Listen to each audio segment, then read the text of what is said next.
Calandios Oil Part 3, kanin at ulam. Meron na tayong kanin at nakasalang ang ating ulam, adobong toko at baboy, luto sa Calandios Oil.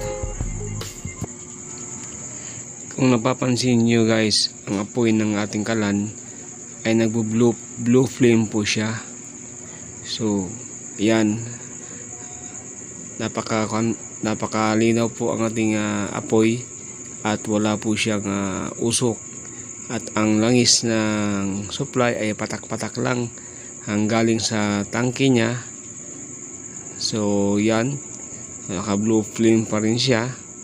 So maintain lang po ang balance ng blower, naka minimum speed po tayo ng number 2 lang po siya. So pwede po natin ilagay sa number 1 kapag magluluto tayo ng kanin o nagpapain-in ng kanin, sa number 1 lang po. So yan na po yung apoy niya, number 1.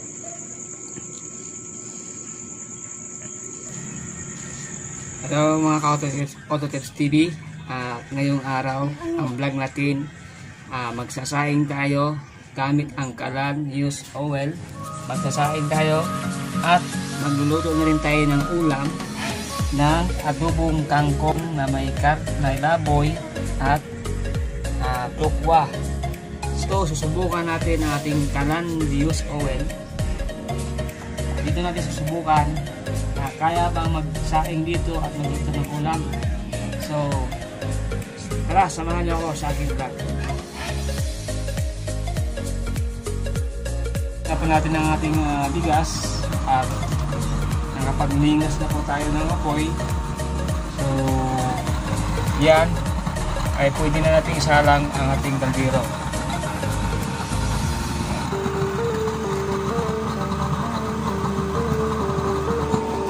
So bago tayo mag-adjust ng blower ay i-open muna natin ang ating tangke ng oil.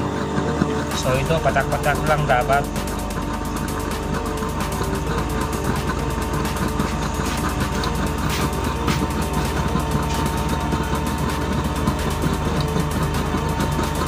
So yan, nandiyan na, patak-patak na po ang ating langis.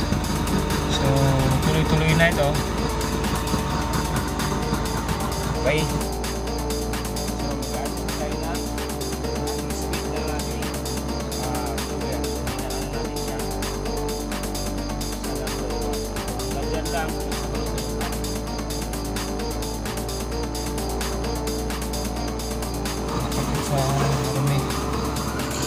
Watching my brother, sabi ni Alan Copart in the USA. Watching, nakagising lang, sabi ni Marisa in the USA. Evelyn Rolasi, hello host, watching here in Saudi from Boya Black friend. Yudo Astig, salamat sa pag-share, sabi ni Pining Garcia. Galing, sabi ni Pelco Channel. Good job, sabi ni Jigo Boya Black. Evelyn Rolasi, hello host, watching here in Saudi Arabia from Boya Harang Hill, Bro Money Kiyet, sabi niya good. Super tipid din bro. Napindot ko na para sana yun naman, ako naman. You know, Astig, salamat sa pag-share. Wow, ang ganda ito, sabi ni Aswang na pasaway. Jigo Boya Vlog, sabi niya good jobs. Evelyn Rolasi, sabi niya ay ang galing naman host. Shout out sa iyo Evelyn Rolasi. Wilma Bisnan 81 Vlog, shout out sa iyo, 3 thumbs up. Mabuti po ako, Arlen and Kali, sabi ni Arlen and Kali. Bagong kaibigan from Balski, magandang nabising Balski, shout out sa iyo. Waiting ako po, see you tomorrow, sabi ni Pajan TV in Dubai. Wow, maganda ang luto ng kanin at tingnan mo naman ng ating kaldero, hindi po siya pausok. So sakto lang. Yan. So okay na okay. Ang kasunod nito, gagawin natin, magluto tayo ng ginisang adobong kangkong na may ricado, na sibuyas, bawang, baboy, tokwa, saka harina, saka kangkong. So So, subukan natin ang ating kanin. Buksan natin kung paluto na siya. Yan, so hindi ho mabaho ang ating usok dahil sa langis ang ginagamit. Parehas lang po to sa gas na ginagamit. Subukan natin. Malambot. Hindi siya hilaw. Masarap ang luto. So, paluto na po ang ating kanin guys. Tingnan natin mabuti. So, wala pong pinagkaiba sa luto ng gas. So, ating pong tikman.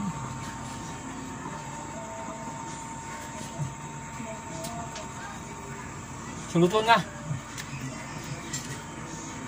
Luto na po yung kanin natin. Approve. So, ngayon, ininix na po natin. Ininix na po natin ang ating ulam. Okay? So, let's go! So, yun po ang apoy ng ating kalan. So, makikita natin kulay asul at walang usok. So, ganyan lang po siya, maintain hanggang sa maluto na po yung kanin. Okay, so salang na po natin ang ating kawali para sa ulam. Ang ganda ng kalan mo, kapatid. Okay. Sabi ni Mike, So, dahil prito na tayo, lakasan natin ng konti ang ating speed ng ating speed ng ating blower. Nasa 2 na po tayo, nasa 2. So, makikita na po ninyo yung apoy ng ating kalan. Lumalabas na po ng apoy kasi magpiprito na po tayo ng ulam. Okay?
Okay guys, nakapagluto na tayo ng kanin.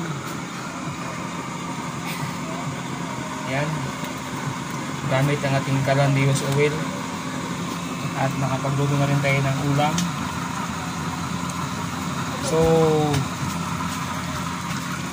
So paluto na po ang ating ulam. So time na po na i-off na po natin yung ating oil tank. Okay? So i-off na po natin ito. Off na po natin yan. So ayan, naka-off na po siya. So na-off na po natin yung oil tank. Buhay pa po ang ating blower. Uubusin na lang po natin. Ang ating blower buhay pa. At uubusin na lang po natin yung natitirang langis sa burner. Pagkatapos, pag naubos na yung langis, mamamatay na po yung apoy. Saka na natin ihahango yung ating ulam, itong ulam. So, mayroong technique sa pagluluto nitong langis. Para hindi magsusubra yung apoy, bago sa maluluto, i-off na po natin yung oil tank. Pagkatapos ng off, so hantayin natin maubos yung apoy. Pagkaubos na yung apoy, so hahanguin na po natin yung ating niluluto. Okay?